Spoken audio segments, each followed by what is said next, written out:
शानदार enterprises, Asian paint आणि JSW पेंटचे अधिकृत विक्रेते। गणेश चतुर्थीनिमित्त आमच्याकडे सर्व प्रकारचे कलर्स अगदी माफक दरात मिळतील। आमचा पत्ता मुंबई गोवा महामार्गाजवळ कसाल बालमवाडी। संपर्क 9272 48 48 15। राज्यातील विद्यार्थी आणि पालकांसाठी आनंदाची बातमी समोर आली आहे। पहिली ते चौथीच्या विद्यार्थ्यांचा गृहपाठ बंद करण्याचा राज्य सरकारचा विचार आहे। लवकरच तज्ज्ञांशी चर्चा करून गृहपाठ बंदीवर निर्णय घेणार आहे। शालेय शिक्षण केसरकर म्हणाले, माझं वैयक्तिक मत आहे की मुलांवर अभ्यासाचं ओझं देऊ नये, त्यांच्या मेंदूचा विकास झाला पाहिजे।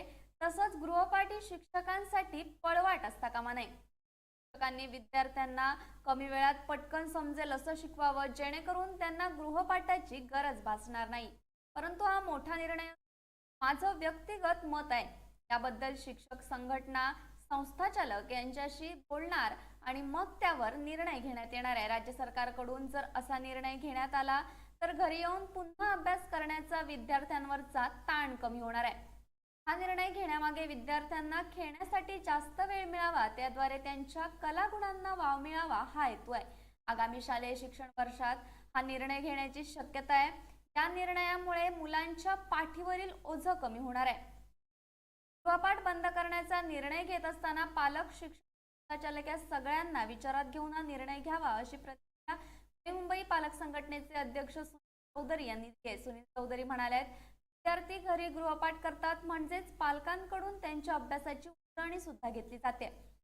आता गृहपाठच बंद करायचा तर नेमकं नवीन काय करायचं, यामुळे विद्यार्थ्यांची कशा पद्धतीने होणार याचा सुद्धा विचार करावा लागेल। पुस्तकांमध्येच वहीचं पान जोडायचं असा सुद्धा विचार शिक्षण विभाग करतं, मात्र त्यामुळे खरंच दप्तराचं वजन कमी होणार आहे का याबाबत कुठलाही ठोस असा निर्णय संभ्रम आहे।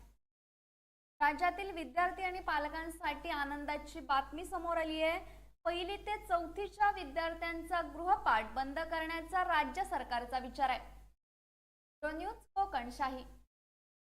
असे नवनवीन व्हिडिओ पाहण्यासाठी कोकणशाहीचं YouTube चॅनल सबस्क्राइब करा व बेल बटन प्रेस करा। तसेच फेसबुक पेज लाईक करा आणि इंस्टाग्राम पेज व ट्विटर पेजला फॉलो करायला विसरू नका।